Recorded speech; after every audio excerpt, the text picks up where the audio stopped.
I give the floor to the Federal Minister for the Environment, Nature Conservancy and Nuclear Safety, Dr. Angela Merkel.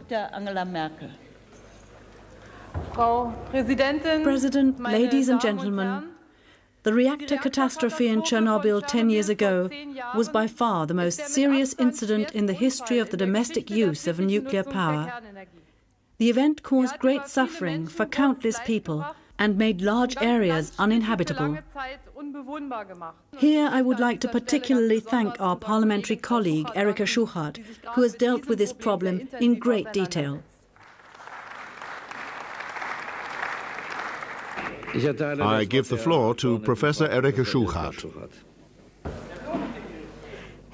President Hirsch, distinguished parliamentarians, dear fellow eyewitnesses, is there any more appropriate forum for publicly bringing the voices of people affected in Chernobyl to sympathetic listeners than our Parliament?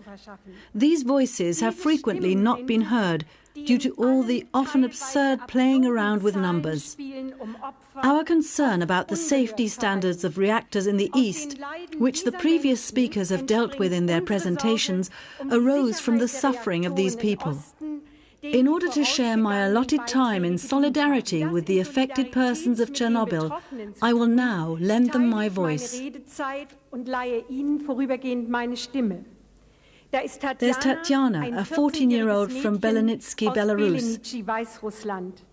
The most terrible thing for me was a change in my parents. They disappeared. They sat there as if they didn't exist, apathetic, sick, disorientated, fearful, uncertain, without trust, without hope. You should know they were lied to too often. They waited, but they didn't know what they were waiting for. They forgot that no one was waiting for them. A woman from Gomel, Belarus, mother of 4 children, 45 years old. You know, the worst thing in life is the feeling that you've been misinformed, deceived, lied to, and finally forgotten about. In addition, there's the feeling of being abandoned, even by one's own friends, who have been, as you know, resettled. For those of us who remained, it felt like being buried alive. Can you understand why we need hope? A trip to the outside world is like a light that's kindled, which brightens the darkness when we return. A 17-year-old girl, Irina from Mogilev. We never told our classmates where we came from. Otherwise, no one would have associated with someone like that. Not to mention anything serious with one of them. They believed that we could contaminate them by kissing, and naturally, later, that would result in defective births. The voices of children and their parents in Chernobyl, as well as in Germany, are pieces of a mosaic collected from the questioning of over 1,500 individuals and from interviews during my research work in Chernobyl over 6 years. I was in the most remote villages of Belarus and the Ukraine. I shared these people's tables and bedstoves, trying to unearth what had been suppressed or covered up. The most important realization, quite apart from all the factual data, there was a psychosocial stress factor the victims would have to live with for the rest of their lives.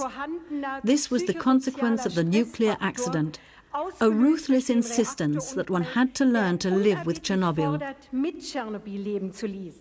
In this respect, Chernobyl clearly differed from other catastrophes. We're not dealing with a temporary, but rather with a lifelong catastrophe.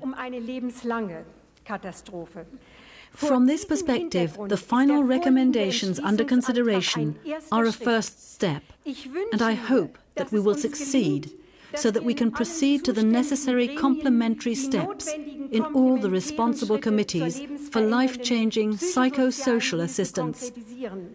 In view of the stress factor, the affected persons cannot afford to wait until their physical health has improved before tackling the psychosocial effects.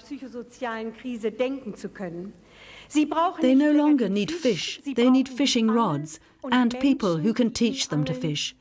They urgently need concepts of psychosocial assistance with contact, education and aid, in line with the idea that foreign cultural policy is no longer a one-way street from west to east, but rather a two-lane highway, an exchange program between children and their families with all people of goodwill.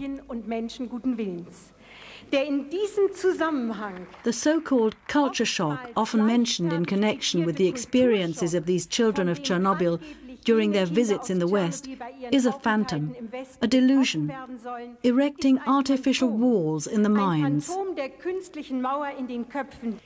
I close with an expression of thanks to the host parents in Germany who have opened their hearts and homes to 70,000 children, and with thanks to the children of Chernobyl who came as little ambassadors to us in Germany. You are a living reminder against forgetting, repression and concealment. They are also a reminder to us. Thank you.